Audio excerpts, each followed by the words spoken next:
பேரவை தலைவர் அவர்களே, அவர் இன்னைக்கு வீட்டில் சொல்லிட்டு வந்தாரா சொல்லாம வந்தாரான்னு எனக்கு தெரியாது. அங்கே ஃபோன் பண்ணி கேட்டால் தான் தெரியும். பல நாள் அப்படி தான் வருவார். வீட்டில் சொல்லிட்டு அவர் வர முடியாது, திருட்டுத்தனமாக தான் வர முடியும். இன்னைக்கு எப்படி? இன்னைக்கு ஒன்றும் பிரச்சனை இல்லையா? கூட்டிட்டு வந்துட்டாரா? அப்போ இன்னைக்கு லைசன்ஸோட வந்திருக்கார். இன்னைக்கு ஒன்றும் பிரச்சனை கிடையாது. அதனால இந்த நிகழ்ச்சியிலே கலந்து கொண்டு நம்மோடு நம்முடைய தலைவர் கோவை செழியன் இல்லை என்கிற அந்த குறையை நிறைவேற்றி இருக்கின்ற என் அன்பு தம்பி செம்பியன் அவர்களே,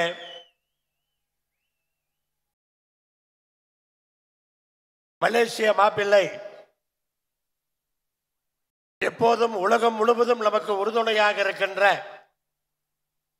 பல பேரும் சொல்லுவார்கள், நம் ஆட்கள் யாராவது வெளிநாடுகளிலே சென்று ஏதாவது விபத்தோ அல்லது ஏதாவது நடந்துவிட்டால் பொதுச் செயலாளருக்கு சொன்னால் போதும், அவர் அங்கே பணம் வேண்டுமென்றால் பணம் தருவார், மருத்துவ வசதி வேண்டுமானால் மருத்துவ வசதி தருவார் என்று சொல்லுவார்கள்.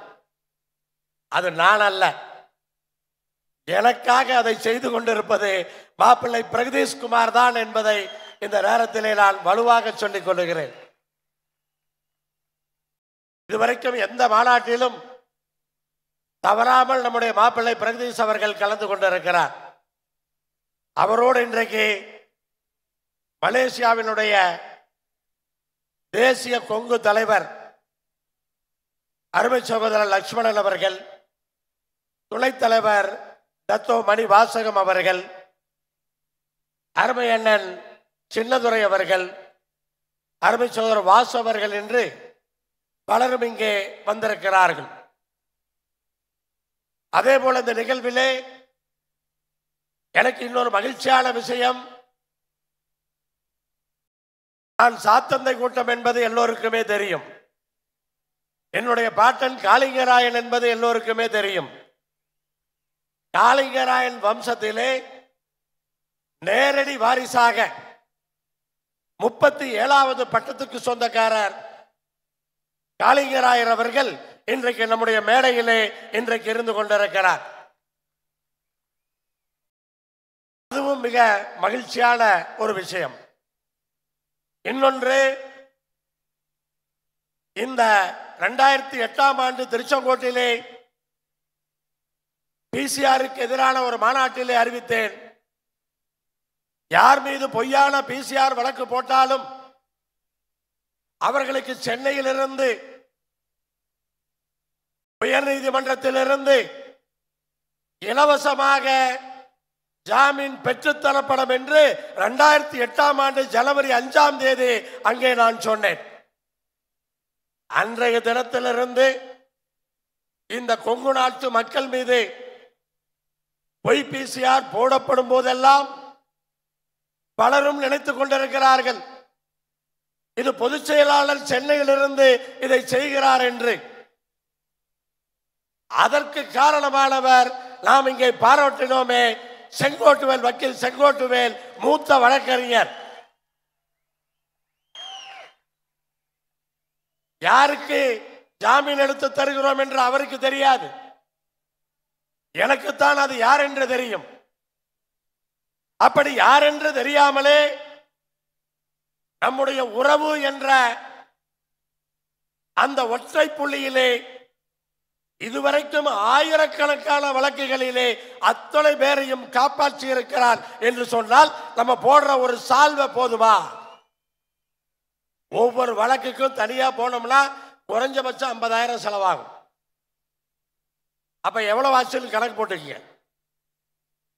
அப்ப அந்த அளவுக்கு சிறப்பாக ஒவ்வொரு விஷயமும் நாம் செய்கிறோம் என்று சொன்னால் நம் மீது பாசம் வைத்திருப்பவர்கள் நாம் நியாயமானவர்கள் என்று நினைக்கிறார்கள். இன்றைக்கு இந்த மாநாடு நடக்கிறது என்று சொன்னால் யாரோ ஒருவர் இருவர் செலவு செய்து இந்த மாநாடு நடத்தப்படவில்லை. இந்த மாநாட்டிற்கான நிதியை பலரும் இன்றைக்கு நன்கொடையாக நிதியளித்திருக்கிறார்கள். அத்தனை பேரும் சேர்ந்துதான் இந்த பந்தல், இவ்வளவு பெரிய பந்தல் நின்று கொண்டிருக்கிறது.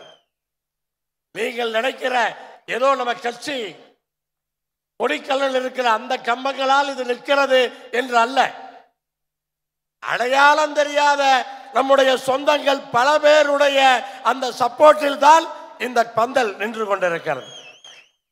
அத்தனை பேருக்கும் நாம் நன்றி கடன் பற்றவர்கள். அப்படி பலரும் இந்த மேடையிலே நான் பாராட்ட வேண்டியவர்கள் பலரும் இங்கே அமர்ந்திருக்கிறார்கள். இன்றைக்கு 3 துணை பொதுச் செயலாளர்கள் நம்முடைய இருக்கிறார்கள், நாம் அறிவித்திருக்கிறோம். ஒன்று நம்முடைய சக்தி கோச் நட்ராஜ் அவர்கள், நம்முடைய நாடாளுமன்ற உறுப்பினர் AKP சின்ராஜ் அவர்கள், நம்முடைய பொள்ளாச்சி தம்பி நித்யானந்தம் அவர்கள். இந்த 3 பேருக்கும் நான் என்னுடைய பணிகளை பிரித்து கொடுத்திருக்கின்றேன். அப்படி பிரித்து அவர்கள் செயல்பட வேண்டும். இந்த மாநாட்டிற்கு பிறகு அந்த பொறுப்புகளிலே தீவிரமாக அவர்கள் செயல்படுவார்கள். அதே போல என்றைக்கு நான் இந்த கொங்கு மண்ணிற்கு கொங்கு வேளாள கவுண்டர்கள் பேரவையினுடைய பொதுச் செயலாளராக களமிறங்கினோ அன்றைக்கிலிருந்து இன்றைக்கு வரை எதற்காக, ஏன், என்ன லாபம் என்றெல்லாம் பார்க்காமல் நான் எங்கு போனாலும் என்னோடு எந்த இடத்திலும் நான் தைரியமாக ஒரு இடத்திலே களமிறங்குகிறேன் என்று சொன்னால் அங்கே என்னோடு தம்பி இளைஞரணி செயலாளர் சூரியமூர்த்தி இருக்கிறார் என்ற அர்த்தம்.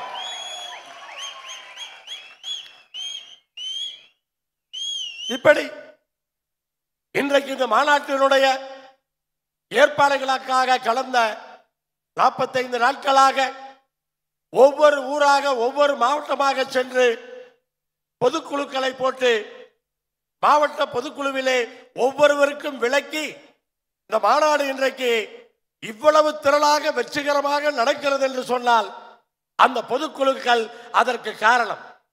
அத்தனை மாவட்ட செயலாளர்களும் அந்த ஏற்பாடுகளை செய்திருந்தார்கள். அன்றைக்கு என்னோடு இன்றைக்கு ஓடி ஓடி ஓடி ஓடி இந்த மேடையினுடைய நிகழ்ச்சிகளை அரங்கேற்றிக் கொண்டிருக்கின்ற நம்முடைய தலைமை நிலைய செயலாளர் சுரேஷ் பொன்னுவேல் அவர்களை கண்டிப்பாக நாம் நினைத்து பார்க்க வேண்டும். இப்படி ஒவ்வொருவராக நாம் சொல்லிக்கொண்டே செல்லலாம். இந்த மாநாட்டு குழுவை பொறுத்தவரை நம்முடைய நாடாளுமன்ற உறுப்பினர் அவர்கள் ஒவ்வொரு குழுவுக்கும் இங்கே நன்றி சொல்லி இருக்கிறார். அதே போல இந்த நிகழ்ச்சியை அவர் சொல்லாததை மட்டும் நான் சொல்லுகின்றேன். இந்த நிகழ்ச்சியை காலையிலிருந்து நம்முடைய 2 பெண் சகோதரிகளோடு ஒருங்கிணைத்து அரங்கேற்றிக் கொண்டிருக்கின்ற தம்பி SR குமார் அவர்களுக்கும் என்னுடைய பாராட்டுகளை தெரிவித்துக் கொள்ளுகின்றேன். அதே போல இந்த மாநாட்டினுடைய சிறப்பு என்பது 16,000 பேர் பெண்கள் வள்ளிக்கும்மி நடத்துவது உலக சாதனை, கின்னஸ் ரெக்கார்டு செய்வது ஒரு பெரிய சாதனை. மாண்புமிகு அமைச்சர் மா சுப்பிரமணியம் அவர்களும் என்னிடத்தில் அதைத்தான் கேட்டார், கின்னஸா அப்படின்னார். ஆனால் இன்றைக்கு உலக சாதனை என்று சொன்னால் ஏதாவது ஒரு பேர்ல பண்ணுவாங்க. அவர் என்னிடத்திலே திருப்பியும் கேட்டார், கின்னஸா அப்படின்னார். அப்ப அதற்கான அந்த முக்கியத்துவம். இப்படி அந்த 16,000 பேரை எப்படி சேர்த்தினார்கள், எப்படி பயிற்சி கொடுத்தார்கள், இதுவெல்லாம் எங்களுக்கு யாருக்குமே தெரியாது. அத்தனை பயிற்சிகளையும் நம்முடைய பொருளாளர், கலாச்சார நாயகன் சத்திய திலகம் ஏற்பாடுகளை செய்து இந்த மேடைக்கு கூட வர முடியாத ஒரு சூழலிலே அந்த ஏற்பாடுகளை பார்த்து கொண்டிருக்கிறார். அப்படி ஒவ்வொருவரும் ஒவ்வொரு பொறுப்பை எல்லோருமே எடுத்துக்கொண்டு மிகச்சிறப்பாக அப்படி ஒவ்வொரு குழுவாக நான் சொல்லிக்கொண்டே செல்லலாம். ஆனால் அப்படி உணவு குழுவிலிருந்து தம்பி விளம்பர குழு பிரபாகரன், மலரை சென்ற மாநாட்டிலே மலர் தாமதமாகிவிட்டது என்று ஒரு பயம் இருந்தது. இன்றைக்கு அந்த மலரை கொண்டு வந்து மலர் இன்றைக்கு வெளியிட்டிருக்கிறார். இப்படி ஒவ்வொரு குழுவும் இன்றைக்கு சிறப்பாக பணியாற்றி இருக்கிறார்கள் என்பதை இந்த நேரத்தில் நான் சிறப்பாக சொல்லும் பொழுது, வீரன் படையை பொறுத்தவரை பல முறை சொன்னாலும் பல நேரங்களிலே சென்ற வாரம் ஞாயிற்றுக்கிழமையே வீரன் படையினுடைய கூட்டம் இங்கே நடந்தது. அன்றைக்கே நான் சொன்னேன், நாங்கள் பந்தலை அலங்காரமாக போட்டு விடுவோம், மேடையை அலங்காரமாக போட்டு விடுவோம், சாப்பாட்டை சரியாக கொடுத்து விடுவோம், ஆனால் ஒழுக்கமாக இந்த மாநாடு நடக்க வேண்டும் என்று சொன்னால் அதற்கு தீரன் படைதான் பொறுப்பு என்று சொன்னேன். நன்றாக நடந்தாலும் தீரன் படைதான் பொறுப்பு, தவறு நடந்தாலும் அவர்கள் தான் பொறுப்பு. அப்படித்தான் அன்றைக்கு சொன்னேன். ஆனால் இன்றைக்கு காலையிலிருந்து இந்த மாநாட்டை இவ்வளவு ஒழுக்கமாக சிறப்பாக நடத்தி கொடுத்திருக்கிறீர்கள். அந்த தீரன் படை அத்தனை பேருக்கும் இந்த என்னுடைய வணக்கத்தையும் நன்றியும் தெரிவித்துக் கொள்கிறேன். மாநாடு என்றால் சாப்பாடு கிடைக்காது, இல்ல சாப்பாடு டேஸ்ட் இருக்காது, சாப்பாட்டு பந்தல்ல உள்ளே போக முடியாது. அப்படி இல்லாமல் இந்த மாநாட்டிலே இன்னும் சாப்பிட போயிட்டே இருக்காங்க, இன்னும் வந்துகிட்டே இருக்காங்க. அப்படி இன்றைக்கு யாருக்குமே எந்த பிரச்சனையும் இல்லாமல் உணவு குழு காடை பாலு தலைமையிலே மிகச்சிறப்பாக இயங்கி இருக்கிறார்கள். அத்தனை பேருக்கும் உணவளித்திருக்கிறார்கள். அந்த குழுவை சார்ந்த அனைவருக்கும் இந்த நேரத்திலே என்னுடைய நன்றியை தெரிவித்துக் கொள்கிறேன். இன்னுமே மாவட்டங்களிலிருந்து வண்டிகள் வந்து கொண்டிருக்கிறது. இப்படி தாமதமாக இப்ப கூட வந்து கொண்டிருக்கிற அந்த மாவட்டத்தினுடைய மாவட்ட செயலாளர்களுக்கு நான் நன்றி தெரிவித்துக் கொள்கிறேன். என்ன காரணம் என்னவென்று சொன்னால், இங்க இடம் கிடையாது. அதை புரிந்து கொண்ட சில மாவட்ட செயலாளர்கள் அவர்கள் மாவட்டத்திலிருந்து தாமதமாக வாகனங்கள் வந்து கொண்டிருக்கிறது, இன்னுமே வந்து கொண்டிருக்கிறார்கள், சென்று கொண்டிருக்கிறார்கள். ஆனால் இது எப்ப முடியும் என்று எனக்கு தெரியாது. ஆனால் இப்படி எல்லோருடைய ஒத்துழைப்போடும் இன்றைக்கு இந்த மாநாடு மிகச்சிறப்பாக நடந்து கொண்டிருக்கிறது. இந்த மாநாட்டிலே கலந்து கொண்டிருக்கிற உரையாற்றி இருக்கின்ற மேடையில் இருக்கிற அனைத்து மாநில பொறுப்பாளர்களுக்கும், அனைத்து மாவட்ட செயலாளர்களுக்கும், அனைத்து ஆட்சி மன்ற குழு உறுப்பினர்களுக்கும், அனைத்து ஒன்றிய செயலாளர்களுக்கும், அனைத்து ஊராட்சி செயலாளர்களுக்கும் என்னுடைய வணக்கத்தை சொல்லும் பொழுது, மகளிர் அணிக்கு என்னுடைய சிறப்பான வணக்கத்தை நான் சொல்லித்தான் ஆக வேண்டும். ஏனென்றால் சரிசமமாக திருச்செங்கோட்டிலே அர்த்தநாரீஸ்வரர் அருள் பாலிக்கிறார். நான் அந்த தொகுதியினுடைய சட்டமன்ற உறுப்பினராக இருக்கிறேன். அப்படிப்பட்ட தொகுதியினுடைய சட்டமன்ற உறுப்பினர் நடத்துகின்ற இந்த மாநாட்டிலே மகளிர் புரிந்து கொண்டு சரிபாதியாக இந்த பக்கம் பூரா பெண்கள், இந்த பக்கம் பூரா ஆண்கள், முழுசா இன்னும் அப்படியே இருக்காங்க. என்ன வேணாலும் யார் வேணாலும் எப்ப வேணாலும் போட்டோ எடுத்துக்கலாம், எப்படி வேணாலும் பார்த்துக்கலாம். நான் ஏதோ அவங்கள தூக்கி பேசணுங்கிறதுக்காக சொல்லல. அப்படி அந்த நம்பிக்கையோடு கொங்கு மாநாடா அந்த மரியாதையோடு நடக்கும் என்ற அந்த நம்பிக்கையோடு இந்த மாநாட்டிலே கலந்து கொண்டிருக்கிற அத்துணை மகளிருக்கும் என்னுடைய வணக்கத்தை இந்த நேரத்திலே சொல்லிக் கொள்கிறேன். எல்லாரும் வணக்கம் சொல்லுங்க, அப்பதான சத்தம் தெரியும். மகளிரை பற்றி பேசும் பொழுது இந்த பெருந்துறையிலே முன்னுதாரணமாக 4 நாட்களுக்கு முன்னால் நான் ஈரோட்டிலிருந்து மாநாட்டு திடலுக்கு வரும் பொழுது திடீரென தெற்கு மாவட்டத்தினுடைய செயலாளர் சாமிநாதன் அவர்கள் வரவேற்புரை நிகழ்த்தினாரே. அவர் சொன்னார், பெண்கள் எல்லாம் 2 சக்கர பேரணி நடத்தி உங்களை வரவேற்க காத்திருக்கிறார்கள், வாருங்கள் என்றார். நான் ஈரோட்டிலிருந்து வருகிறேன். 200 பெண்கள் 2 சக்கர வாகனத்திலே. நம்ம ஆண்கள் சொன்னா கூட கேட்க மாட்டாங்க. ஆனா இவங்க கரெக்டா 2 வண்டி. எப்படி திட்டமிட்டாங்கன்னு தெரியல, அவ்வளவு சிறப்பாக அந்த பேரணியை நடத்தி காட்டினார்கள். ஆண்களுக்கு சமமாக பெண்களும். அடுத்து அன்னைக்கே சொன்னார்கள், அடுத்து உங்களோடு சேர்ந்து 1000 பெண்கள் 2 சக்கர வாகன பேரணியை நடத்துவோம் என்று அன்றைக்கே சொன்னார்கள். அப்படி நம்முடைய பெண்களுக்கு இந்த வள்ளிக்கும்மி ஒரு மிகப்பெரிய ஒரு விழிப்புணர்வை கொடுத்திருக்கிறது. இந்த மாநாட்டிலே பெருந்திரளாக கலந்து கொண்டு எந்த விதமான பிரச்சனைகளும் இல்லாமல் மாலை எல்லோரும் பத்திரமாக வீட்டுக்கு செல்ல வேண்டும் என்பதற்காக நான் தீரன் சின்னமலையை வணங்குகிறேன். எங்க பாட்டன் காளிங்கராயனை வணங்குகிறேன். நம்ம எல்லாம் வாழ வைத்த தலைவர் கோவை செழியனை வணங்குகிறேன். ஐயா அரூர் முத்துக்கவுண்டர் அவர்களை வணங்குகிறேன். இப்படி இந்த மாநாட்டை மிகச் சிறப்பாக எழுச்சியோடு காரசாரமாக கரகோஷத்தோடு இங்கே கலந்து கொண்டு எல்லோரையும் ஊக்குவித்துக் கொண்டிருக்கிற தீரன் சின்னமலையினுடைய வீர வாரிசுகளே, அனைவருக்கும் என்னுடைய வணக்கத்தை தெரிவித்துக் கொள்கிறேன். நேற்று காலையிலே கொங்கு சுடரோடு ஆரம்பித்த இந்த மாநாடு இன்றைக்கு காலையிலே வேள்வியோடு நம்முடைய சுமங்கலி பூஜையோடு சிறப்பாக நடந்திருக்கிறது. முடிந்தவரை நம்முடைய மாநாட்டு பொருளாளர் ஈஸ்வரமூர்த்தி அவர்கள் எனக்கு முன்னரே நன்றி சொல்ல வேண்டும் என்று முந்திக்கொண்டு எல்லோருக்கும் நன்றி சொல்லி இருக்கிறார். யாராவது விட்டிருந்தால் கூட நான் சொன்னதாக எடுத்துக்கொள்ளுங்கள் என்று கடைசியாக மன்னிப்பும் கேட்டிருக்கிறார். அப்படி இன்றைக்கு அத்தனை பேருக்கும் இந்த நேரத்திலே என்னுடைய வணக்கத்தை தெரிவித்துக் கொள்ளுகிறேன். நம்முடைய பொறுப்பாளர்கள் இந்த மாநாட்டிலே பல முக்கியமான விஷயங்களை எல்லாம் பேசியிருக்கிறார்கள். கொங்கு நாட்டினுடைய அத்தனை கோரிக்கைகளையும் அத்தனை பிரச்சனைகளையும் இந்த மேடையிலே ஒவ்வொருவராக பேசியிருக்கிறார்கள். அத்தனையும் முக்கியத்துவம் வாய்ந்தது என்பதை மட்டும் நாம் தெளிவாக புரிந்து கொள்ள வேண்டும். அதே மாதிரி நம்ம ஒன்றும் இந்த நாட்டை ஆண்டவங்க கிடையாது,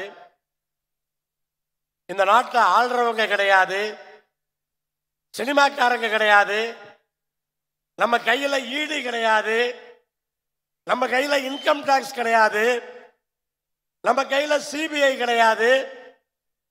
இப்படி எதுவுமே இல்லாமல் ஒரு அன்புக்கும் பாசத்துக்கும் இவ்வளவு கூட்டம் இங்கே நாம் கூடியிருக்கிறோம் என்று சொன்னால் இந்த பாசத்திற்கு இணை வேறு எதுவுமே கிடையாது என்பதுதான் உண்மை.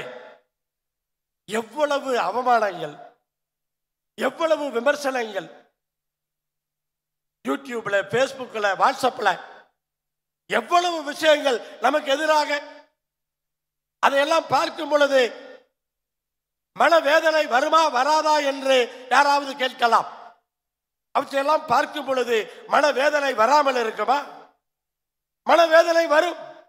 ஆனால் அத்தனையும் சிரித்த உங்களுடைய இந்த பாசம், இந்த அன்பு, இந்த கூட்டம் அத்தனையும் நான் இன்றைக்கு மறந்து போனேன். அத்தனையும் மறந்து போச்சு. யார் என்ன பேசினாலும் இந்த மண்ணிற்காக கடைசி வரை உழைக்கக்கூடியவன் என்கிற முறையிலே உங்களுடைய பாசத்திற்கும் அன்பிற்கும் நான் இந்த நேரத்திலே நன்றியை தெரிவித்துக் கொள்ளுகின்றேன். உங்களுக்கு தெரியும், எப்போது யார் என்னை நோக்கி களை தொடுத்தாலும் தீரன் சின்னமலை பார்த்துக் கொள்ளுவான் என்று நான் சொல்லுவதை நீங்கள் கேட்டிருப்பீர்கள். இன்றைக்கும் அதுதான். நம்மை விமர்சனம் செய்பவர்கள் செய்யட்டும், நம்மை அவமானப்படுத்துபவர்கள் படுத்தட்டும், அதையெல்லாம் தீரன் சின்னமலை கண்டிப்பாக பார்த்துக் கொள்ளுவார் என்ற நம்பிக்கை எனக்கு முழுமையாக இருக்கிறது. நீங்களும் அதைத்தான் எடுத்துக்கொள்ள வேண்டும். இன்றைக்கு இந்த மேடையிலே நம்முடைய செம்பியன் சிவகுமார் அவர்கள் எப்படி சங்கங்களிலிருந்து பேரவை தோன்றியது, பேரவையிலிருந்து எப்படி கட்சி தோன்றியது என்றெல்லாம் விளக்கமாக சொன்னார். உண்மைதான். நம்முடைய தலைவர் கோவை செழியன் தலைமையிலே இந்த கொங்கு மண்டலம் ஒற்றுமைப்பட்டு நம்மை பிற்படுத்தப்பட்டோர் பட்டியலிலே சேர்த்தாமல் இருந்தால் இவ்வளவு டாக்டர்கள் உருவாயிருக்க முடியுமா? இவ்வளவு என்ஜினியர்கள் உருவாயிருக்க முடியுமா? இவ்வளவு IAS அதிகாரிகள் இந்த மண்ணிலிருந்து உருவாயிருக்க முடியுமா? யோசித்து பார்க்க வேண்டும். ஆனால் அதே நேரத்திலே எத்தனை பேர் அரசு வேலைக்கு சென்றிருப்பார்கள்? அதுவெல்லாம் நீ பேக்வேர்டுங்கிற ஒரு கிளாஸ்ல இருக்கிறதுனால தான் என்பது உனக்கு தெரிய வேண்டும். ஆனால் நீ நினைச்சுக்கிற நம்ம பேக்வேர்டு கிளாஸ்ல இருக்கிறோம், அதனால நமக்கு காலேஜில் சீட்டு கிடைச்சது, நம்ம பேக்வேர்டு கிளாஸ்ல இருக்கிறோம் அதனால அரசு வேலை கிடைச்சது. அந்த பேக்வேர்டு கிளாஸ் எப்படா வந்தது? அது தெரியுமா உனக்கு? அந்த பேக்வேர்டு கிளாஸ்ல தலைவர் செழியன் தலைமை, கோவை செழியன் தலைமையில் இதை செய்யாம இருந்திருந்தா நீ இன்ன வரைக்கும் ஃபார்வர்ட்ல இருந்திருப்ப. ஒருத்த வேலைக்கு போயிருக்க மாட்டேன். இன்னைக்கு அமெரிக்காவுக்கு போயிருப்பியா? இன்னைக்கு ஐரோப்பிய நாடுகளுக்கு போயிருப்பியா? கை நிறைய டாலரா உன்னால சம்பாதிக்க முடியுமா? சம்பாதிக்கிற அத்தனை பேர்த்தையும் கேட்கிறேன். உனக்கெல்லாம் சம்பாதிப்பதற்கு அந்த வழிவகுத்தது கொங்கு வேளாள கவுண்டர்கள் பேரவை என்பதை எப்போதுமே ஞாபகத்தில் கொள்ள வேண்டும். ஏதோ இது அரசாங்கம் கொடுத்தது அல்ல. அன்றைக்கு தலைவர் கோவை செழியன் அவர்கள் தனக்கு அரசியல் அங்கீகாரத்தை பெற்றிருந்தார். நாம் இன்றைக்கு நம்முடைய இயக்கத்திற்கு அரசியல் அங்கீகாரத்தை பெற்றிருக்கிறோம். ஆனால் அன்றைக்கு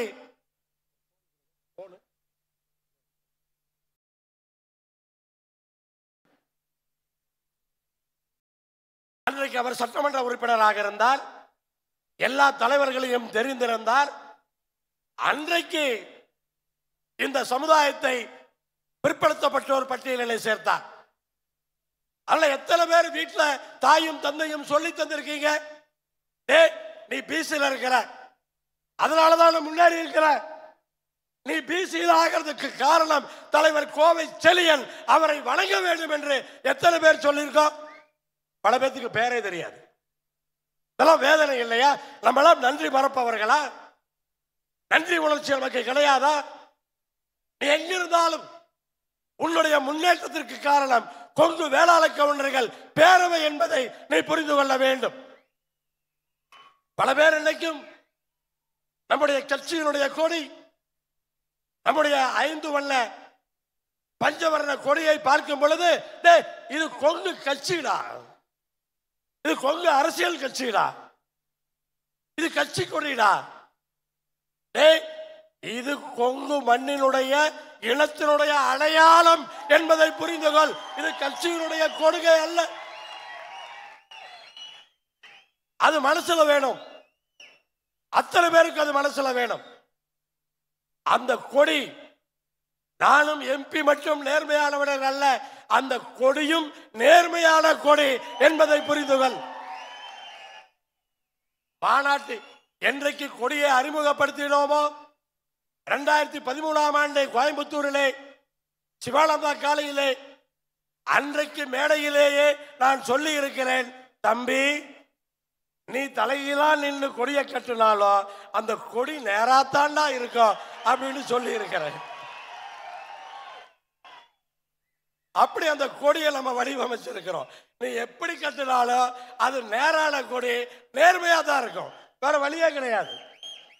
அப்படிதான் நம்மை பொறுத்தவரை நாம் நேர்மையாக இருக்க வேண்டும்.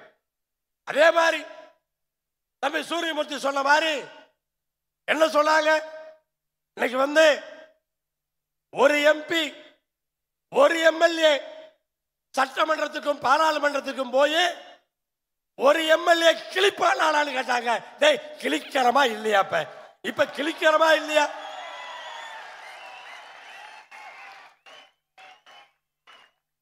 நிறைய எம்எல்ஏ வச்சிருக்கவன் என்னத்தை கிழிச்சான்னு சொல்லு. இந்த கொங்கு நாட்டுக்காக என்ன கிழிச்சான்னு சொல்லு. சரி, பாரதிய ஜனதா கட்சியில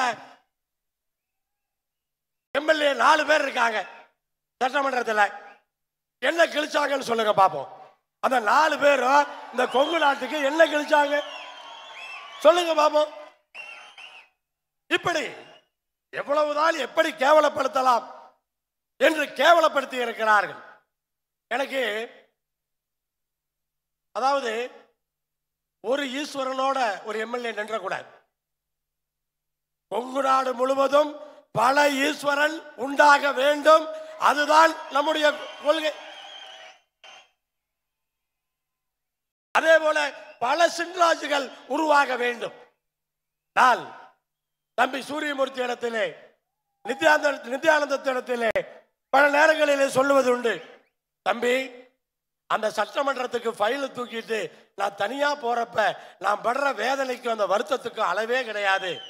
ஆனா என் பின்னாடி என் தம்பிகள் 10 பேர் புடைசூழ அந்த சட்டமன்றத்துக்கு நான் போனேன்னா அது எப்படி இருக்கும்? ஒரு ஆளா சட்டமன்றத்தை கலக்கிறவே 10 பேர் போயிருந்தா என்ன பண்ணிருப்போம்? அதை யோசிச்சு பார்க்கணும். அதை இந்த கொங்கு நாட்டு மக்கள் அதை புரிந்து கொள்ள வேண்டும் என்றுதான் இந்த நேரத்திலே நான் சொல்லி பல பேர் இன்னைக்கு இன்னும் தேர்தலில் போட்டியிடுறதுக்கே பயம். நான் தோக்காத தோல்வியா? நான் தோக்காத தோல்வியா? எத்தனை முறை என்ன பலிகடாக்கி தோக்க வச்சிருப்பீங்க. இப்ப நீ தேர்தலில் நிக்கிறதுக்கு பயப்படுறியா? நீ தேர்தலில் நிக்கிறதுக்கு யோசிக்கிறியா? பாரு, தைரியமா அடி எடுத்து வையே. ஒன்னா தோப்போம், இல்லைன்னா ஜெயிப்போம். செத்தா போயிருவோம், செத்தா போயிருவோம். தேர்தல் எல்லாம் வெற்றி தோல்வி தானடா. அதுல என்ன இருக்கு? என்ன இது? என்ன சாவையா கொடுக்க போகுது? அப்படி ஒரு தைரியம் நமக்கு வேணும். நம்ம நமக்காக நிக்கல, இந்த மண்ணுக்காக நிக்கிறோம். நான் சொல்ல முடியும், நான் எந்த தொகுதியில் நிக்கிறனாலும் அந்த மக்கள் தேர்ந்தெடுத்தால் அந்த மக்களுக்கு நல்லது, தேர்ந்தெடுக்கலன்னா என் கட்சிக்கு குடும்பத்துக்கும் நல்லது. அதான் உண்மை. நேரம் ஒதுக்க முடியும். அதனால இன்னைக்கு அதைத்தான் நானும் நம்முடைய சின்ராஜ் அவர்களும் இன்றைக்கு செயல்பட்டு கொண்டிருக்கிறோம் என்பதை நாம் புரிந்து கொள்ள வேண்டும். இன்னொன்று, மேடையில் இருக்கிற பொறுப்பாளர்கள் மட்டுமல்ல, கீழே இருக்கிற பொறுப்பாளர்கள் அத்தனை பேருக்கும் பதவிதான் ஆசை என்றால் எந்த கட்சிக்கும் சென்று பதவி வாங்கி இருக்கலாம். ஏன் வாங்கல? எதுக்கு வாங்கல? எத்தனை பேரு அங்க பதவியில் இருந்துகிட்டு நம்மளை விமர்சனம் பண்றான்?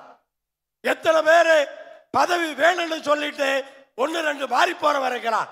ஆனா இத்தனை பேரும் கடந்த 16 ஆண்டுகளாக தேர்தல் வெற்றி தோல்வியை பற்றி கவலைப்படாமல் இன்றைக்கு இந்த மண்ணுக்காக உழைத்துக் கொண்டிருக்கிறோம் என்று சொன்னால் எதற்காக? இந்த சமுதாயத்தின் மேல் கொண்ட பாசத்திற்காக. வேற என்ன இருக்கு சொல்லுங்க? அப்புறம் எங்களை விட யாரா பெருசா போயிட்டா? எங்களை விட உனக்கு யார் பெருசா போயிட்டா? இந்த கொங்கு மண்ணுக்காக உழைக்கிறோம், இந்த இனத்துக்காக உயிரை கொடுக்கிறதுக்கு தயாரா இருக்கிறோம், நேர்மையா இருக்கிறோம், அரசியல் தூய்மை. அப்ப என்ன ஃப்ராட் அரசியல் தான் உனக்கு வேணுமா? அரசியல் ஃப்ராட் பண்றதா உனக்கு வேணுமா?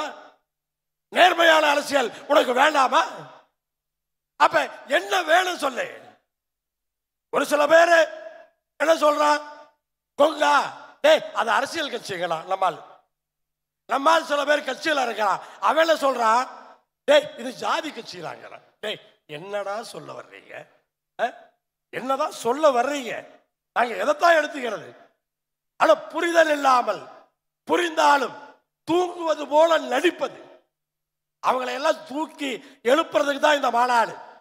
அவங்களெல்லாம் தட்டி எழுப்பணுங்கிறதுக்காக தான் இப்படி ஒரு மாநாட்டை இவ்வளவு பிரம்மாண்டமாக, இவ்வளவு சிறப்பாக, ஏதோ ஒரு கட்சியினுடைய மாநாடு என்று மட்டுமல்ல, இது கலாச்சாரத்தை பாதுகாக்கக்கூடிய ஒரு திருவிழா என்பதை எல்லோரும் அறிவார்கள்.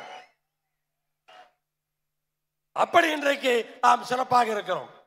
ஒவ்வொரு கட்சியிலையுமே பல விஷயங்களை நம்ம கற்றுக்கொள்ள வேண்டியது இருக்கும். யாருமே மோசமான கட்சி கிடையாது. எல்லா கட்சியிலுமே ஒரு சில விஷயங்கள் நம்ம எடுத்துக்கிற மாதிரி இருக்கும். ஆனா அதே சமயத்தில் ஒரு கூட்டணி என்று போனால், கூட்டணி போனா உடனே அந்த கட்சி கொள்கையை நம்ம ஏத்துக்கிட்டோம்னு அர்த்தமா?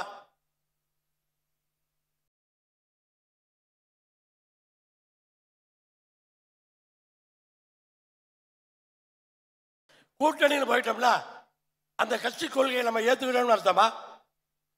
ஒண்ணு மட்டும் புரிஞ்சுக்கணும், கூட்டணி போனோம்னு சொன்னா அந்த கட்சி கொள்கையை நம்ம ஏத்துக்க முடியாது. அது நம்ம தெளிவா இருக்கணும். நம்ம கொள்கையில் தான் நமக்கணும், அடுத்த கட்சி கொள்கையை நம்ம ஏத்துக்க கூடாது. ஆனா நம்ம நினைப்புல என்ன தவறு என்றால், கூட்டணிக்கு வர்ற கட்சி நம்ம கட்சி கொள்கையை ஏத்துக்கணும்னு நினைக்கிறோம். அது எப்படி முடியும்? அவங்க கொள்கையை நம்ம ஏத்துக்க மாட்டோம், ஆனா நம்ம கொள்கையை அவன் ஏத்துக்கணுமா? நம்ம கட்சிக்கு என்ன கொள்கை இருக்கோ அது எப்படி அவன் ஏத்துக்குவான்? திமுக அப்படி பண்ணிருச்சு, காங்கிரஸ் இப்படி பண்ணிருச்சு, அது அவங்க கொள்கை, அவனோட கொள்கை. அது நம்ம கொள்கையை அவனை ஏத்துக்கணும் எப்படி சொல்ல முடியும்? ஆனா தேர்தலை பொறுத்தவரை, கூட்டணியை பொறுத்தவரை அந்தந்த சூழல்களிலே தலைமையில் இருப்பவர்கள் பேசி முடிவெடுக்கக்கூடிய ஒரு விஷயம். ஒரு சிலருக்கு பிடித்திருக்கலாம், ஒரு பெண்ணை எல்லாமே இந்த கட்சியில செய்யற அத்தனையுமே எனக்கு பிடிச்சு பண்றேனா, அத்தனையுமே நான் விரும்பி தான் பண்றேனா? என்னுடைய சுய விருப்பம் என்பது எந்த விதமான முடிவிலும் இருக்காது. பெருவாரியாக எதை சொல்லுகிறீர்களோ அதைத்தான் இதுவரை நான் செயல்படுத்தி இருக்கிறேன், அப்படித்தான் செய்திருக்கிறேன். பொதுமக்கள், அதாவது அரசியல்வாதிகள் மட்டும் விழிப்புணர்வோட பொறுப்புணர்வோடு இருந்தா போதாது, பொதுமக்களும் பொறுப்புணர்வோடு இருக்க வேண்டும் என்பது நான் மட்டுமல்ல, நம்முடைய நாடாளுமன்ற உறுப்பினரும் பல இடங்களிலே அதை பேசி வருகிறார். நம்ம ஊர்ல ஒரு ரோடு போடுறாங்க, நம்ம ஊர்ல ஒரு ட்ரைனேஜ் கட்டுறாங்க, அது மோசமா இருந்ததுன்னு சொன்னா பார்த்துட்டு கலந்து போலாமா? ஒரு வீடியோ எடு, ஒரு போட்டோ எடு, எனக்கு அனுப்பு, எம்பிக்கு அனுப்பு, அடுத்த நாள் அதுக்கு நடவடிக்கை உண்டு. யாரோ அன்னைக்கு கோயம்புத்தூர்ல இருந்து சாலை மோசமா இருக்குன்னு எம்பிக்கு ஒரு மெசேஜ் போட்டாங்க. உடனே ஐவேஸ்ல கூப்பிட்டு 2 நாள்ல எங்கெல்லாம் ரோடு மோசமா இருக்கோ அங்கெல்லாம் கோயம்புத்தூர் வரைக்கும் போட்டாங்க. மக்களுக்கு தெரியுமா? ஒரே ஒரு வாட்ஸ்அப், அந்த வேலை நடந்துருச்சு. அப்ப பொதுமக்கள் ஒரு பொறுப்புணர்வுகளாக கண்டிப்பா இருக்கணும். அதே மாதிரி இன்னைக்கு இருக்கிற அரசியல் என்பது சாக்கடை தான், அதுல மாற்று கருத்து கிடையாது. சாக்கடை தான். அது உங்களுக்கு என்ன நினைப்பு இருக்கிறதோ அதே நினைப்பு தான் எனக்கும். ஆனால் சாக்கடை நாறுகிறது என்று பக்கத்திலே போகாமல் இருந்தோம் என்று சொன்னால் நாற்றம் அதிகமாக அடிக்கும். நாம் தூய்மையானவர்கள். இன்றைக்கு 5 ஆண்டுகளாக சின்ராஜ் எம்பியாக இருக்கிறார், நான் இப்போது 3 ஆண்டுகளாக எம்எல்ஏவாக இருக்கிறேன். நம்ம தூய்மையா இருக்கிறோமே, நேர்மையா இருக்கிறோமே, எவன் எப்படி இருந்தாலும் நமக்கு என்ன? நம்ம நேர்மையா தானே இருக்கிறோம், இருக்க முடியும். அரசியலிலே தூய்மையாக இருப்பவர்கள் தூய்மையாக இருக்க முடியும், அதையும் புரிந்து கொள்ள வேண்டும். அரசியல் சாக்கடை என்று சொன்னாலும் கூட கண்டிப்பா நான் சொல்றப்ப சொன்னேன், கட்சி அதாவது இன்னைக்கு ஓகே, திமுக தலைவரோட மனைவி கோயிலுக்கு போறாங்க. சேலத்தில் திமுக மாநாடு போட்டப்ப பூஜை பண்ணாங்க. பண்ணுனா ஏத்துக்கிட்டு போக வேண்டியதானே? ஏன் பண்ணான்னு என்ன கேள்வி? ஏன் பண்ணலன்னு ஒரு கேள்வி, பண்ணுனா ஏன் பண்ணாங்கன்னு ஒரு கேள்வி. நம்ம கொள்கையை அவங்க ஏத்துக்கிட்டாங்கன்னு மகிழ்ச்சியா போக வேண்டியதானே? அதுல எதுக்கு விமர்சனம்? இதெல்லாம் விமர்சனம் பண்ணி நம்ம குரூப்புகள்ல ஷேர் பண்ணி அப்படியெல்லாம் ஒரு மன உளைச்சலை ஏற்படுத்துகிற ஒரு விஷயம். பார்த்தீங்கன்னு சொன்னா விவசாயம் என்ன மோசமா இருக்குன்னு எல்லாத்துக்குமே தெரியும். ஆனா விவசாயம்ங்கிறதே வியர்வை வடித்து சாகுபடி செய்து வயிற்றுக்கு உணவிடுபவன் விவசாயி. அதான் இதுதான். அப்படி அடுத்தவங்களுக்கு உணவிடுறாங்கன்னு சொல்லி இங்க பேசும்போது கூட சொன்னாங்க. அப்படிப்பட்ட விவசாயி இன்னைக்கு மகிழ்ச்சியா இருக்கானா அப்படின்னு கேட்டா இல்லை. பல்வேறு கோரிக்கைகள் நம்முடைய பேரவை தலைவரும் இங்கே சொல்லி சென்றிருக்கிறார்கள். அதுல ஒரே ஒரு விஷயத்தை மட்டும் நான் சொல்லி செல்லுகிறேன். அதாவது விவசாயிகளுடைய வருமானம் இரட்டிப்பாக வேண்டும் என்பது அனைத்து அரசாங்கங்களுடைய கொள்கை. விவசாயிகளுடைய வருமானம் இரட்டிப்பாக வேண்டும் என்று சொன்னால் கல் இறக்குவதற்கு அனுமதி வேண்டும். கல் இறக்க அனுமதி கொடுத்தால்தான் விவசாயிகளுடைய வருமானம் இரட்டிப்பாகும். சும்மா சொன்னா போதுமா? விவசாயிகள் வருமானம் அதிகப்படுத்துறோம்னு சும்மா சொன்னா போதாது. இல்லை, அரசினுடைய கொள்கைகள் தான். மரவள்ளிக்கிழங்குகளை எத்தனை நாள் தயாரிக்கணும், கரும்பலை எத்தனை நாள் தயாரிக்கணும், பெட்ரோலுக்கு பதிலாக எத்தனை நாள் பயன்படுத்தணும், அப்பதான் விவசாயத்தை தூக்கி நிறுத்த முடியும். வேமாறு இன்னைக்கு தொழில் விவசாய தொட்டோம்னு சொன்னா இன்னைக்கு தொழில்ல ரொம்ப சிரமப்படுறோம்.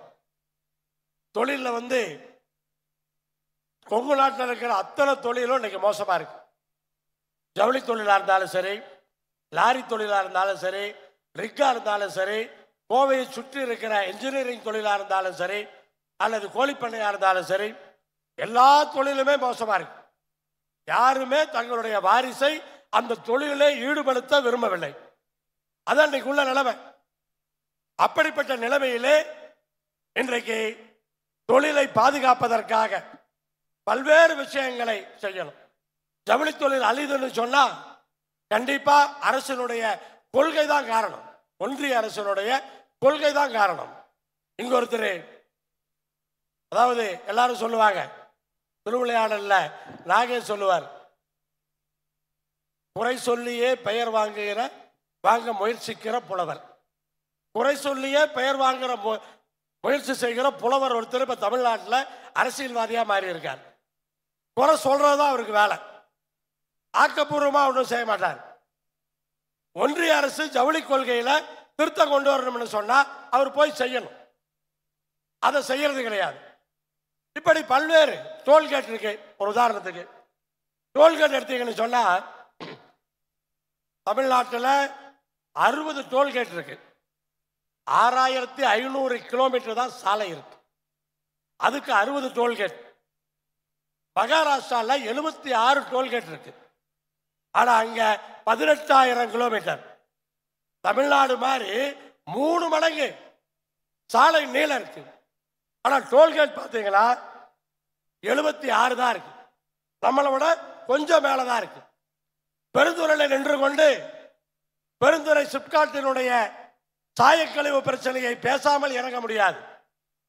கடந்த 2009ஆம் ஆண்டிலிருந்து நாம் போராடி கொண்டிருக்கிறோம். இந்த சாயக்கழிவு பிரச்சனையிலே மக்களுக்கு விடுதலை வேண்டும் என்று. சாயக்கழிவு பிரச்சனையும் தீர்க்க மாட்டேங்கிற, எய்ம்ஸ் மருத்துவமனையும் பெருந்துறைக்கு கொண்டு வர மாட்டேங்கிற, இதையும் பண்ண மாட்டேங்கிற, அதையும் பண்ண மாட்டேங்கிற, இப்படி எதுவுமே பண்ணாம அதே மாதிரி பார்த்தீங்கன்னா கேன்சர். இன்னைக்கு உலக புற்றுநோய் தினம். உலக புற்றுநோய் தினத்தில் நான் போய் உள்ள பார்த்தேன்னு சொன்னா கொங்கு மண்டலத்தில் 21 தனியார் கேன்சர் ஹாஸ்பிட்டல். தமிழ்நாட்டில் கொங்கு மண்டலத்தில் தான் அதிகம். 21 புற்றுநோய் மருத்துவமனை. அப்ப என்ன காரணம்? புற்றுநோய் அந்த அளவுக்கு வந்து கொண்டிருக்கிறது. அதற்கு சாயக்கழிவு தான் காரணம். அதற்கான தீர்வை காண்பதற்கு ஒன்றிய அரசும் மாநில அரசும் அந்த முயற்சிகளை செய்ய வேண்டும் என்பதுதான் நம்முடைய கோரிக்கையாக வைத்திருக்கிறோம். 45% மேல ஜிடிபியில கொங்கு நாடு தமிழ்நாட்டுக்கு கொடுக்குது. 45% மேல. நான் என்ன கேட்கிறேன்னா, கடந்த 10 ஆண்டுகளில் பல மாவட்டங்களை பிரிச்சிருக்காங்க. வேலூர் மாவட்டத்தை பிரிச்சு திருப்பத்தூர் மாவட்டம், ராணிப்பேட்டை மாவட்டம் 3ஆ பிரிச்சிருக்காங்க. பெரம்பலூர் மாவட்டத்தை பிரிச்சு அரியலூர் மாவட்டம், திருநெல்வேலி மாவட்டத்தை பிரிச்சு தென்காசி மாவட்டம், விழுப்புரத்தை பிரிச்சு கள்ளக்குறிச்சி, காஞ்சிபுரத்தை பிரிச்சு செங்கல்பட்டு. ஆனா கோயம்புத்தூர் பெரிய மாவட்டம் இல்லையா? ஈரோடு பெரிய மாவட்டம் இல்லையா? சேலம் பெரிய மாவட்டம் இல்லையா? இந்த 3 மாவட்டத்தையும் பிரிப்பதற்கு என்ன தயக்கம்? சின்ன சின்ன மாவட்டங்கள், அதையெல்லாம் பிரித்திருக்கிறீர்கள். பெரிய மாவட்டங்களை ஏன் பிரிக்க கூடாது? பிரிப்பார்கள், பிரிக்க போகிறார்கள் என்றெல்லாம் செய்திகள் வருகிறது. அந்த செய்தி வேகமாக செயல்பாட்டுக்கு வர வேண்டும். பெரிய மாவட்டங்கள் அனைத்தும் இன்றைக்கு சிறிய மாவட்டங்களாக பிரிக்கப்பட வேண்டும். தமிழ்நாட்டில் பல்கலைக்கழகங்கள் கவர்னரோட பிரச்சனைனால எல்லா பல்கலைக்கழகமும் செயலிழந்து கிடக்குது. போன வாரத்தில் பாரதியார் பல்கலைக்கழகத்துக்கு நான் செனட் உறுப்பினராக அந்த மீட்டிங் போயிருக்கேன். செனட் மீட்டிங்கே நடத்த முடியல. துணைவேந்தர் கிடையாது, மெயின் பொறுப்பில் ஆட்கள் கிடையாது. கடைசியில் அந்த செனட் மீட்டிங்கை தள்ளி வச்சுட்டு வந்துட்டோம். நடத்த முடியாது. செனட் மீட்டிங்கே நடக்கலன்னு சொன்னா பல்கலைக்கழகம் எப்படி நடக்கும்?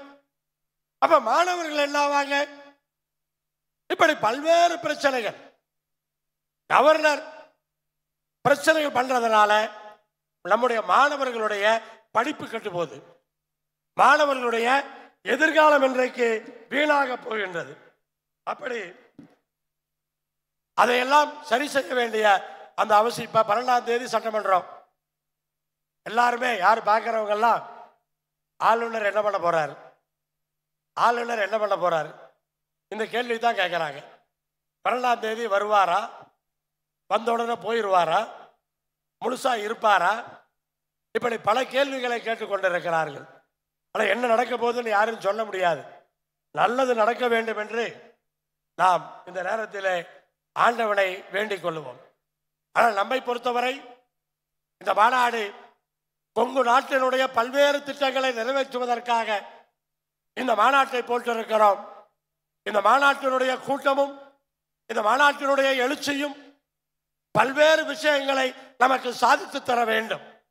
நான் அத்தனை பேரையும் இந்த நேரத்திலே கேட்டுக்கொள்வதெல்லாம், இன்றைக்கு நிறைவேற்றினார்களே 27 தீர்மானங்கள், அந்த 27 தீர்மானங்களையும் நாங்கள் ஒன்றாக நிறைவேற்றுகிறோம் என்று உங்களுடைய ஆரவாரமான கைதட்டலோடு அந்த தீர்மானங்களை நிறைவேற்றிக் கொடுங்கள்.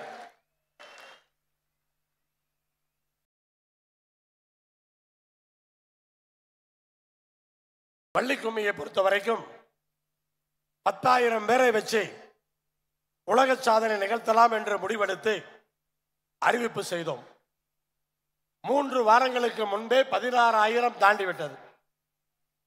16,000 தாண்டிய பின்னால் இடம் கிடையாது. அப்ப 16,000 பேரை வைத்து இன்றைக்கு உலக சாதனை நிகழ்ச்சி கின்னஸ் ரெக்கார்ட் அதற்கான ஏற்பாடுகளை இன்றைக்கு இங்கே செய்து கொண்டிருக்கிறார்கள். எங்குமே நடக்கல. 16,000 பேர் உலக சாதனை சொன்னா எந்த ஒரு அரசாங்கமும் இதுவரைக்கும் செய்யல.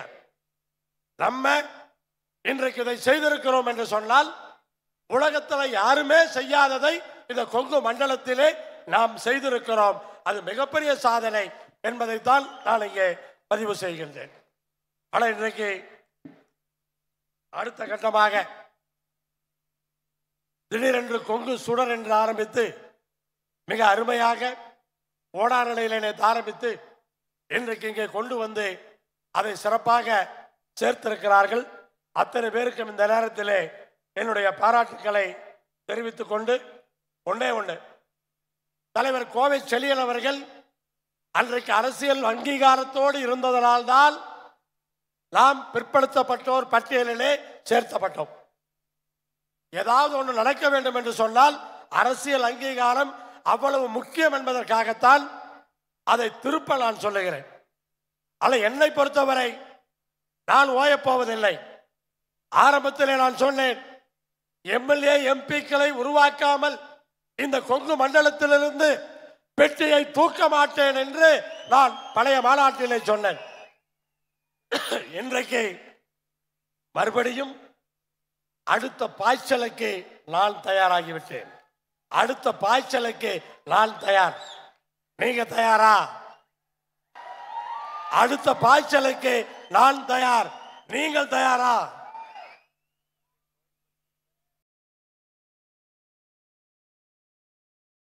அதே போல குலதெய்வ கோயில்கள், குலதெய்வ கோயில்களை பாதுகாக்க வேண்டிய கடமை கொங்கு வேளாள கவுண்டர்கள் பேரவைக்கும் இருக்கிறது, கொங்கு நாடு மக்கள் தேசிய கட்சிக்கும் இருக்கிறது.